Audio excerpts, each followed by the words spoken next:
Hello, everyone, and welcome to another episode of America Offline. I am here with Michael Jacobus. Is that pronounced correctly? Yes, sir. Beautiful. From Reset Summer Camp. Michael, how you doing today? Good. How's it going out there? Doing very well. Thanks for being on. So let's jump right on into it. Why don't you tell our listeners a little bit more about yourself and your amazing camp down in Santa Barbara? Okay, well, about myself, I have been running summer camps and outdoor education programs for over 30 years.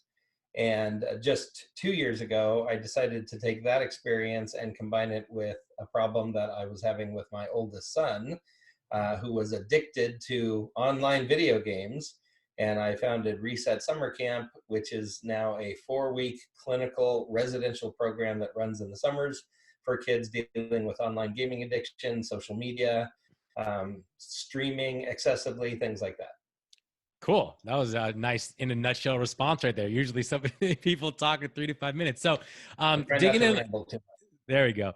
So tell me, when you recognized, I just want to dig in for a second on your son, if you don't mind. When you recognized there was a problem in your son, for instance, and I asked this because others could look at their own family or their own kids and maybe pick up some things that you saw. What did you see that prompted you to think that, hey, my son might be addicted? Well, to clarify the situation a little bit, my son is now grown, but Mm-hmm. about 10 years ago, he was addicted to World of Warcraft. And this was long before there was the onset of online, and loot boxes and things that there are in today's games. But there was no place to send him. So I had to get him through high school with that problem, all the time still going back and running my summer camp programs. And then more and more of my contemporaries and my friends are complaining about their kids being online too much and their grades slipping and everything that comes with excessive screen time and tech addiction.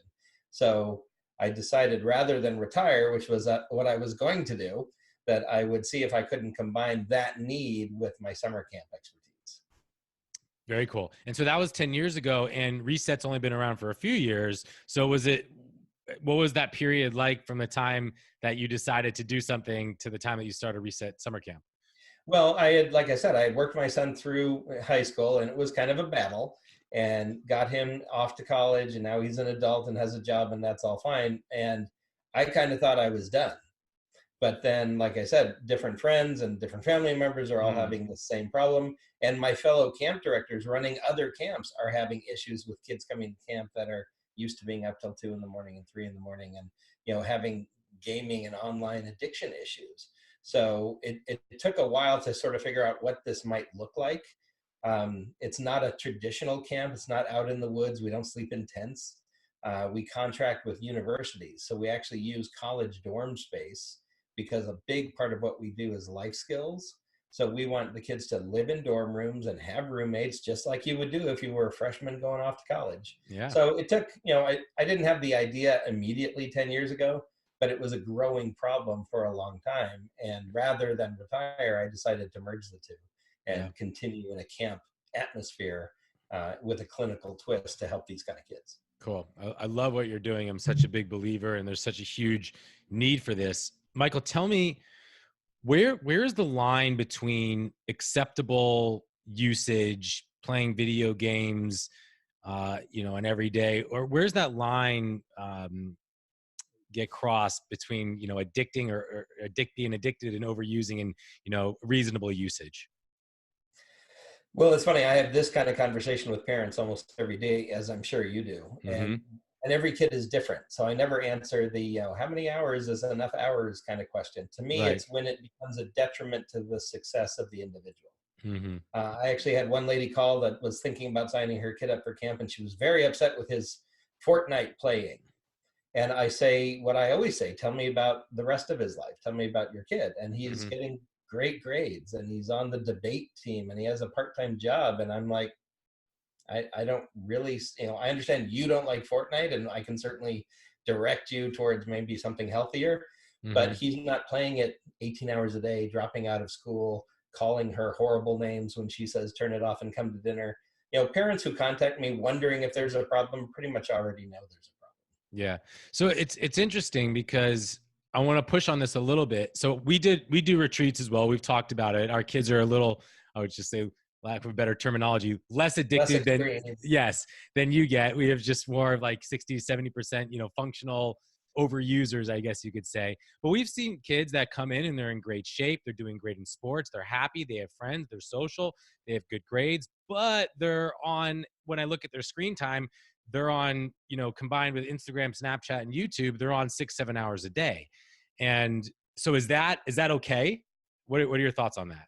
Well, I don't know that I'd ever say 6, 7, or 8 hours a day is okay, Yeah. but it's really based on their social skills and their maturity level. Mm-hmm. A lot of the kids that we deal with, we had up to 20-year-olds this last summer, Wow. and some of those kids had the maturity of a 12-year-old because Mm. their entire social interaction is with their parents being mad at them and with their screen. Right. So being with other kids, let alone you know is terrifying. Yeah.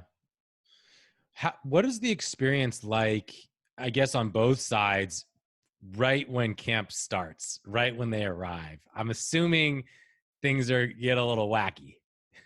Yeah, I have a lot of friends that tease me that I have 30 years of happy campers come into camp looking forward to making new friends and swimming in the deep end and everything you Right. go to camp for. And now I have, a whole program where not a single kid is happy to be there. Mm-hmm. Most kids arrive very reluctantly voluntary, which is to say, I send links to the parents of other programs that are much more extreme than ours, like therapeutic lockdown boarding schools and Right. wilderness programs out in Totally. the jungle. And we're in Santa Barbara and we go surfing once a week. And it's a month-long program. It doesn't really suck. Yeah, we go to bed early and we don't have our phones, but it's not bad by comparison. Right. But most of the kids are very unhappy when they arrive, very non-socialized, very upset at the parent or the grandparent or whoever it is that signed them up, hate them, hate me, hate my nurse, hate my staff. Very unhappy. Right. And so the reason we do a 4-week program primarily is because that first week is detox.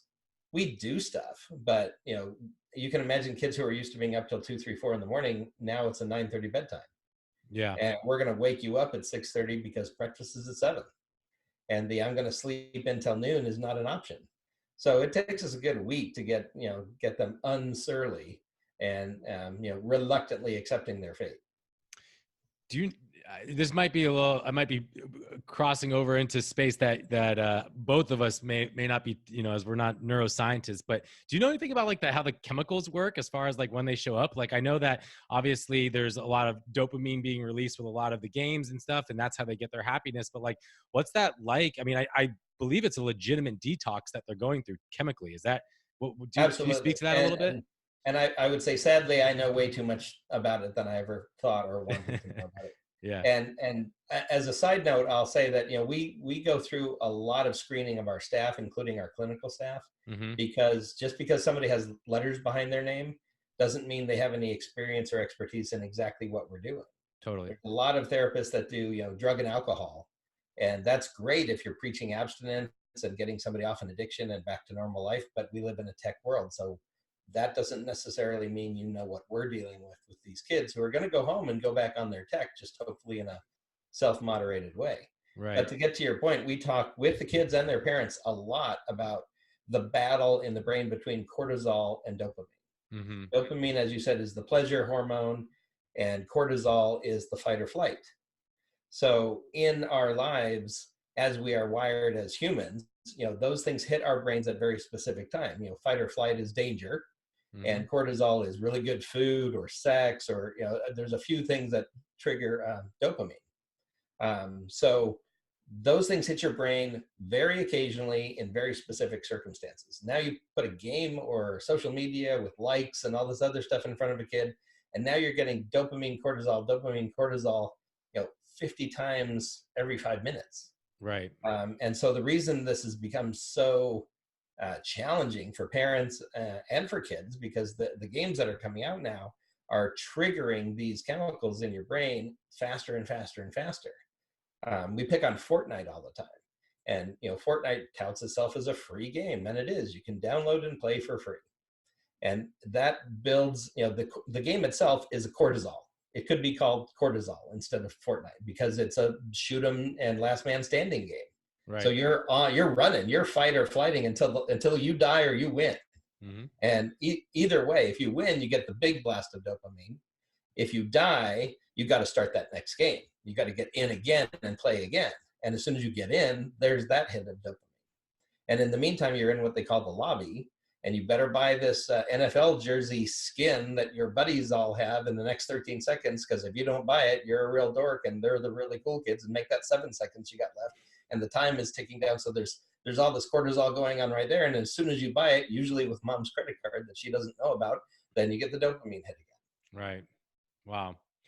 So the first week is sort of, to use your summer camp term, it's a reset, right? You're sort of resetting your system a little bit.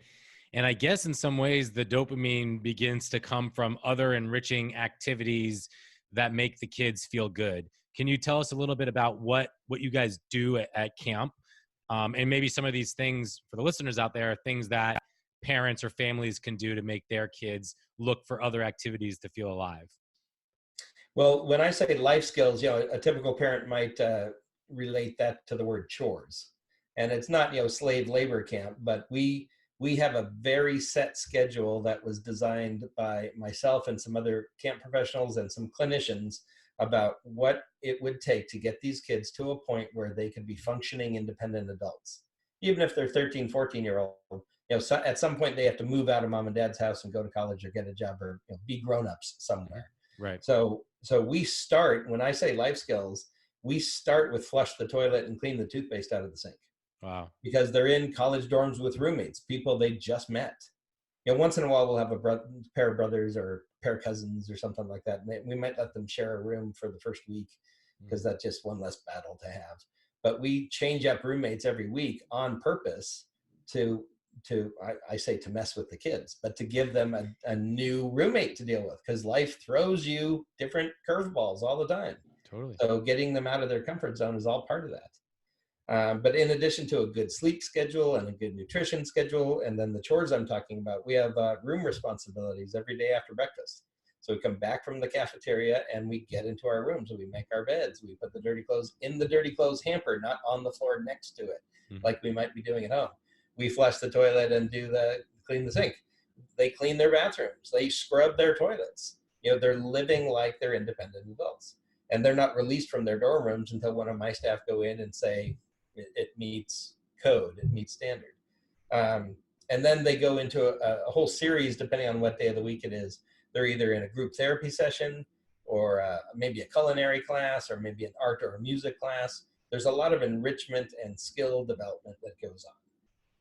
But then, like I said, we have summer camp fun too. Every Wednesday is beach day. So we still do the room responsibilities. Then we get in a bus and go to the beach. Yeah. And that's, other than, socializing, that's really all we're doing at the beach. We're surfing, or taking a surf lesson, or boogie boarding, or playing volleyball, or doing whatever. But it's social interaction that these kids don't get sitting at home. Yeah. How can parents create, in addition to just taking the time to teach more life skills, how can parents help empower these kids to create more social interaction at home?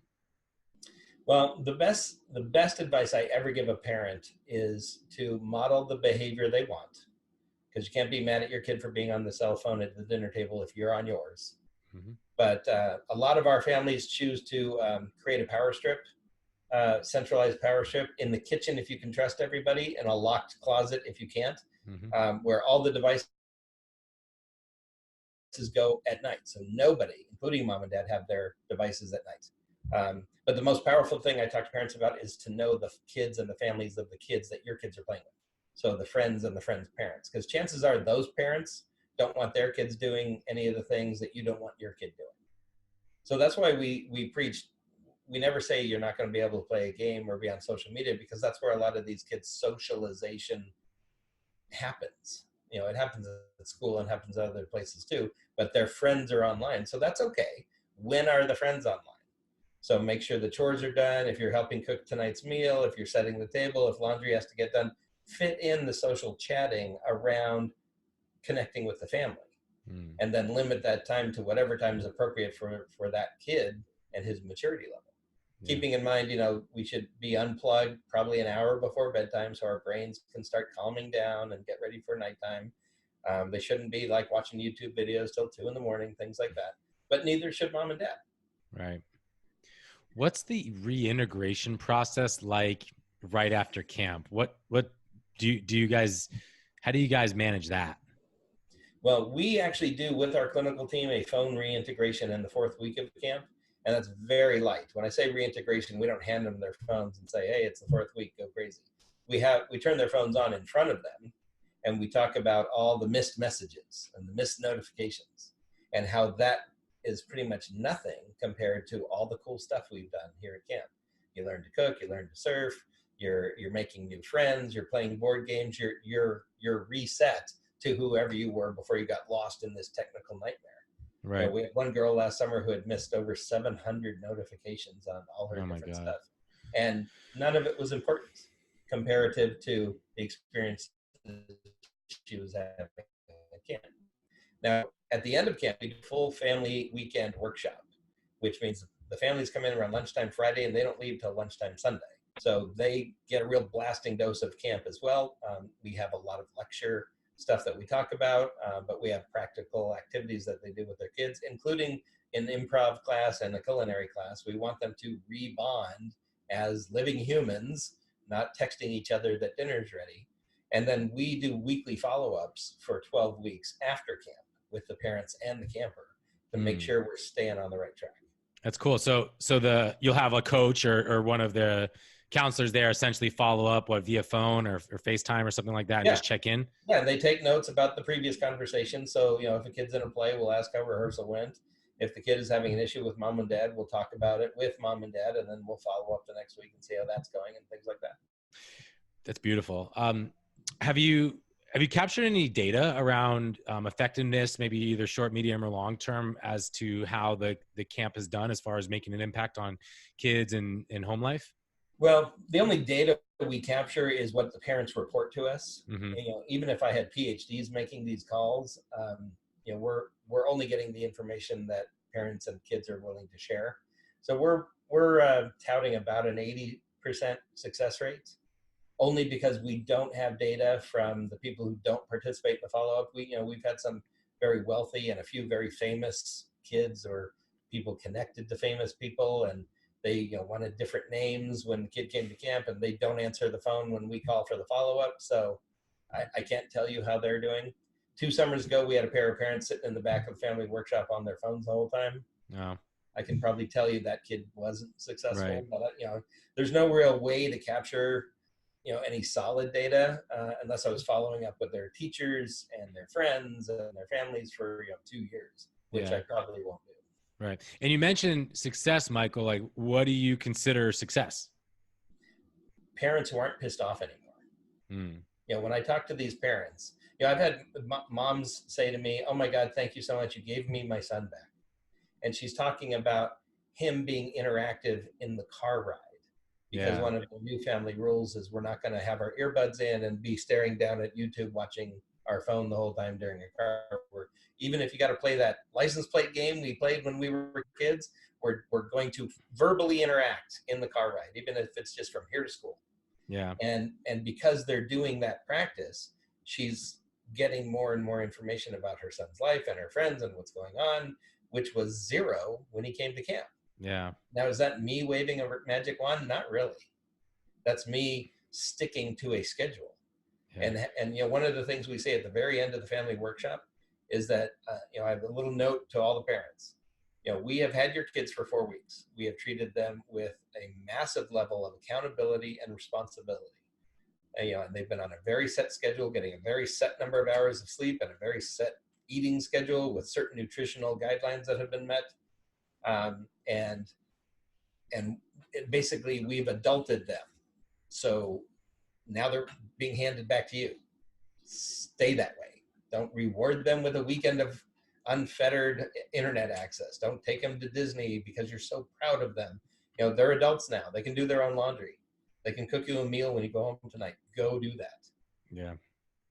But it's easy for you and I to talk about it in a podcast. It's real hard to do it live at home with a kid who's struggling with you. I'm sure I have a 2-year-old, and I'm sure there'll come a time 10 years from now where I'm going to be fighting similar battles. And I'm hoping to do this work just as you are now, so that we don't raise a generation that's attached to devices so much. And Well, what's funny is I do see the pendulum swinging back a little bit, good. Yeah. because for me, personal success in what I'm doing right now is when I can tell one of our campers gets it, when the light bulb comes on over their head.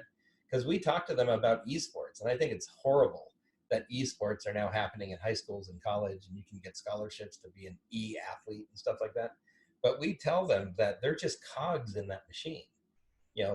Energy drinks and sports drinks, and whoever's paying colleges to get them to wear their uniform to be in this thing, to generate more media and more revenue for the college. Right. Nobody's really sitting up front going, "Oh, Johnny, this will be awesome for your personal career. You're going to be chewed up and spit out, and you still won't know how to do your laundry." So why don't we work on the skills you need to have a successful life, and not worry about the short-term exciting dopamine hit you're getting from being an e-athlete. Yeah. Michael, at what rate or at what time during the experience at your camp does it click? Do kids start to get it? Is there usually a time, or is there a certain type of kid where things just start like this guy's getting it? Like, look, he's talking now. He's smiling. Like, how does that happen for I'd some say, and maybe not it the happens others? different rates for different kids. We have some kids that it takes a full 3 weeks, and that's why we do a 4-week program. Some kids come around in the first couple days, and you can start to see that they know why they're here. They get it. They've probably been threatened with it for a couple months. They said they'd get their grades up. They didn't. They said they'd stop playing games. They didn't. So yeah, okay, I get it. But they still need, just telling me you get it doesn't mean you get it. Right. So we still need the whole program, and we need to see them function in the program and the things they share in group and personal therapy. Different kids come with different issues. Yeah. Sadly, we've had some reports of abuse that have come out in therapeutic sessions. But we've had just many kids that don't really have anything going on at home other than they're bored and they just want to go beyond their screens. Yeah. So some of the activities you expose them to, have you found that they'll continue this stuff after camp? Like, what are some activities that kids really take to, particularly gamers?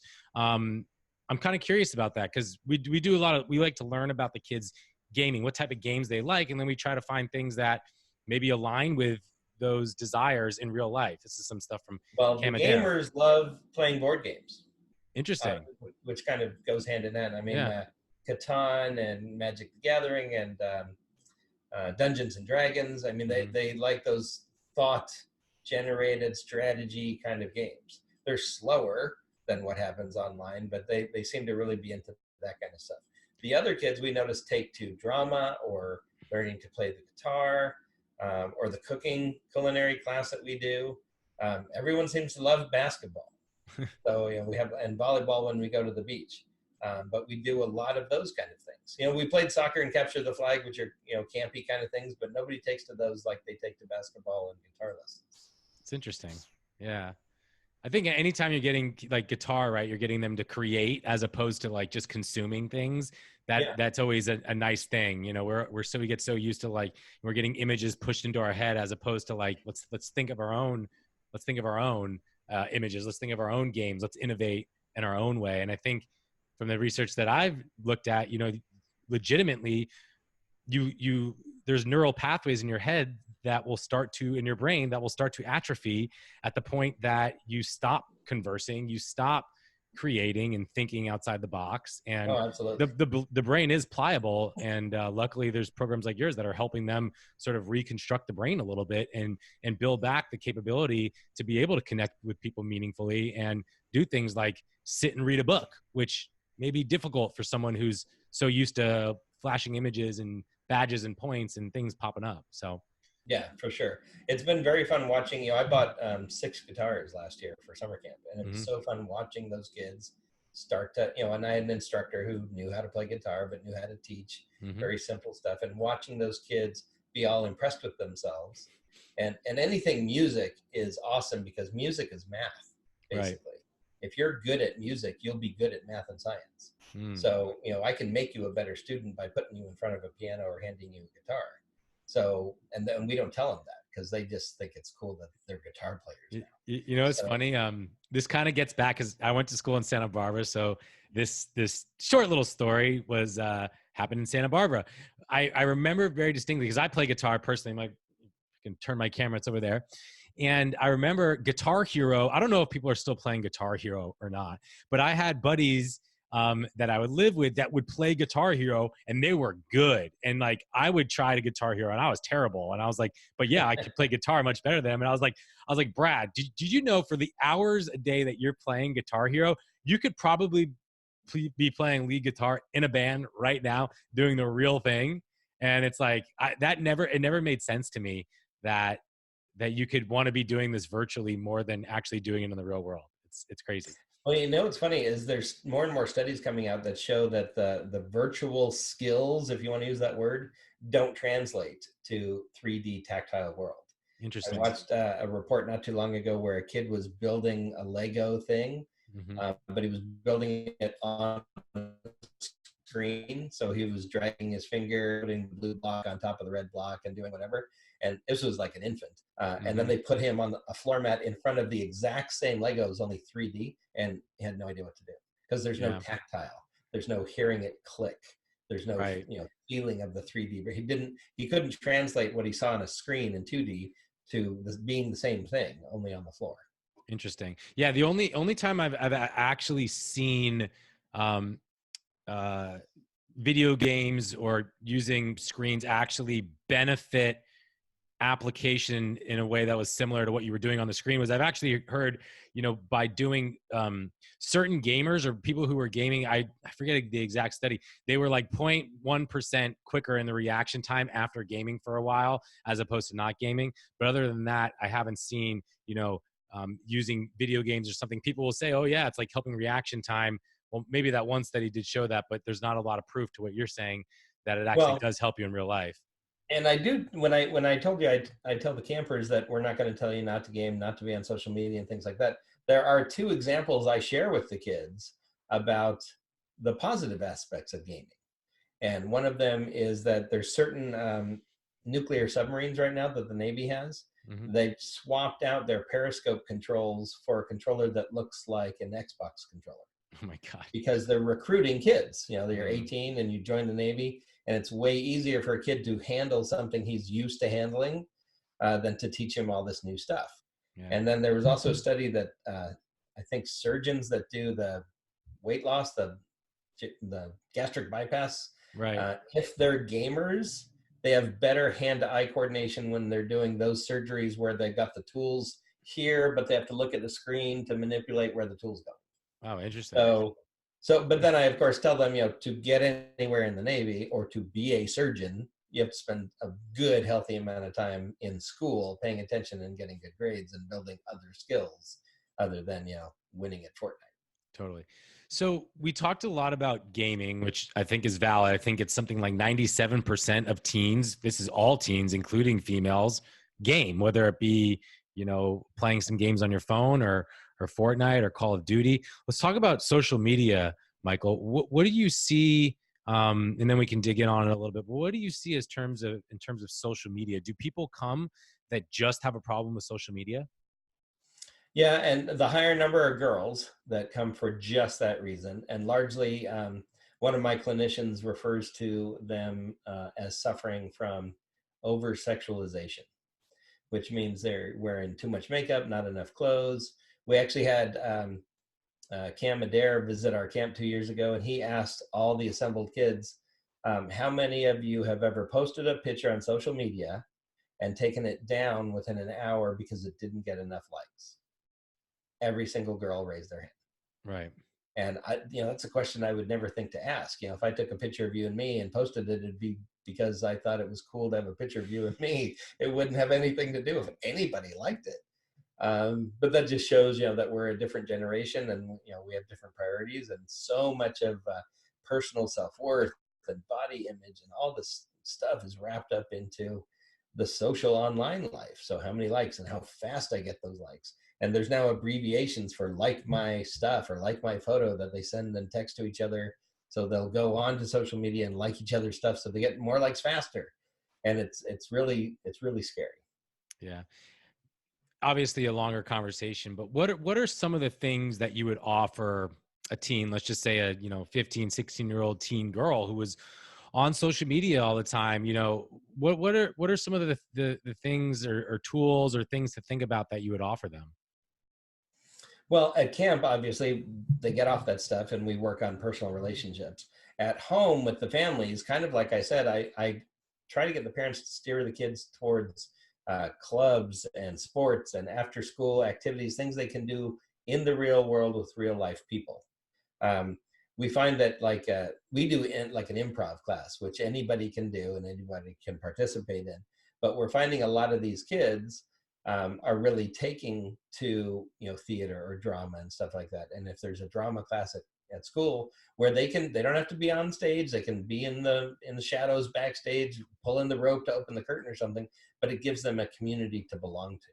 Right Mm, now, I would say just girls, right now these kids are belonging to this social online group, and they're getting something from it. They're getting attention, they're getting what they think is love or good feelings, the dopamine hit. So go find a way to get that from the real world. yeah.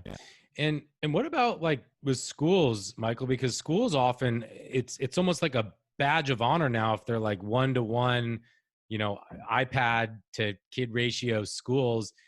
Do you ever address that or run into issues with that where a kid or a family wants to use less screens, but they have to be using an iPad at school? They have to insert or submit their essays on Google Docs. How do you walk that line? Yeah, I hear that all the time. I mean, I read more and more articles of schools that are banning kids from bringing their own cell phones, Hmm. but that doesn't address what you just talked about. And so many parents are, installing monitoring and parent controls and all these different things, and they think their kid is totally, offline, and then they get a Google Doc that has an embedded YouTube link, and all of a sudden we're back on YouTube and we're surfing the net and we're not doing our homework. Right. Anytime I talk to schools, I try to get the teachers and the school administration to understand that the time they're saving or they think they're saving in doing online assignments and having everything in the cloud or tech related is really deterring the success of the kid down the road. It's making them more dependent on screens, less socially interactive. Therefore, their grades are going to go down. Therefore, their behavior is going to get worse, and it's just not worth it. Mm, Now, like again, it's easy for me to sit and talk to you about it on a screen. It's easy for me to talk to a school about it. It's really hard to get them to switch that up. yeah. And there's certain things again that I don't think they should completely eliminate. It's very easy for a parent to go online through a school portal and check their kids' grades, but that also is only as good as how often the teacher updates it, updates assignments, responds. So in a way, it's creating more work than the old school way. Yeah. So a lot of the stuff we've talked about, Michael, is a little bit doom and gloom. Where's the hope? Do we have hope here? Where's this trending? I know you were just at this I believe it the Wall Street something conference, Wall Street Journal conference or something. Let's talk about the hope. Like what kind of good stuff is being done? Obviously, programs like yours is making a big impact, but um, where's the hope here? Well, like I say, I do see the pendulum swinging back. I do see the most current generation of kids starting to understand that a lot of social media, with this personal information gathering and showing you ads on your social media of things that my algorithm thinks you'll like based on your history, that's starting to actually piss off this generation of kids. They don't like being hunted down like this. Right. The CEO of the Visco app spoke at, it was called Wall Street Journal Tech Live is the thing I just recently spoke at. Hmm. And his app doesn't have likes and shares. It's just a place for kids to share their own personal style. And if you look at their app versus Instagram, Instagram is all about, like software like that Facetune that makes your eyes bigger and takes your Hmm. freckles out and makes your teeth whiter and look how awesome I am.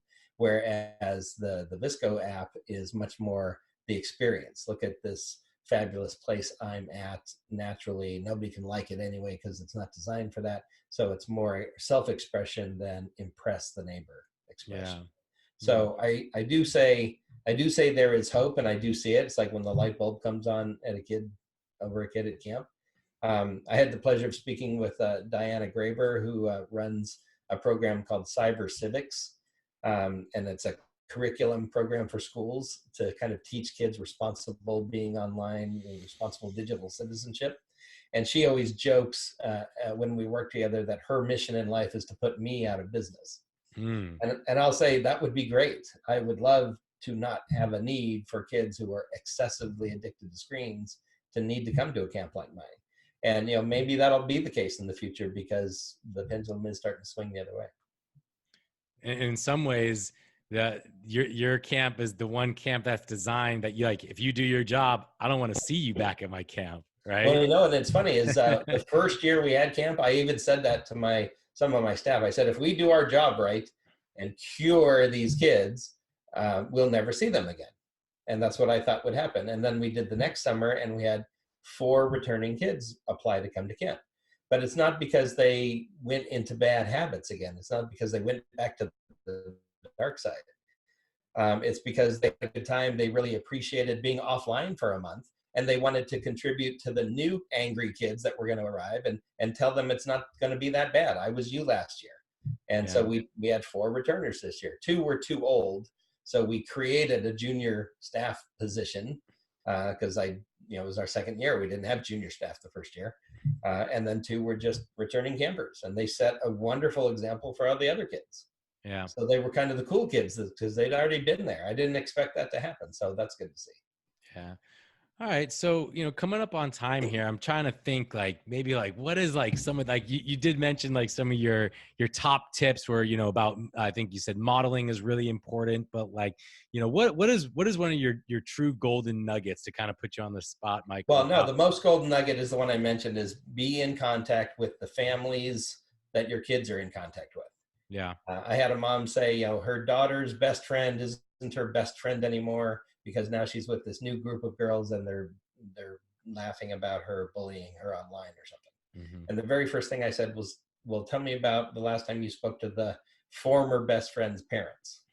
And she couldn't remember the last time she actually physically saw them. And that right there is the problem. So if you don't know the families and the kids, if they don't know that's unacceptable behavior, then it's going to go crazy. But what I typically tell parents, especially off season, like right now it's middle of October, there's no camp coming up anytime soon. I'll say no tech at the dinner table, no tech in the bedroom. If you're going to be on your computer, you're going to play your video games, do it in the living room, do it in the family room. No tech an hour before bedtime, and unplug the headphones. These babies. Mm-hmm. Yep. And parents are always like, unplug the headphones. Why is that? And I'll say, what's the one thing that we as parents love and covet the most at home? And it's quiet. And we tell ourselves he's doing his homework. He's down the hall doing his homework nice and quiet. He's not doing his homework. He's got his earphones on. He's playing Fortnite. He's hearing gunfire and explosions and lousy conversation, and people are talking. I mean, it all happens right here.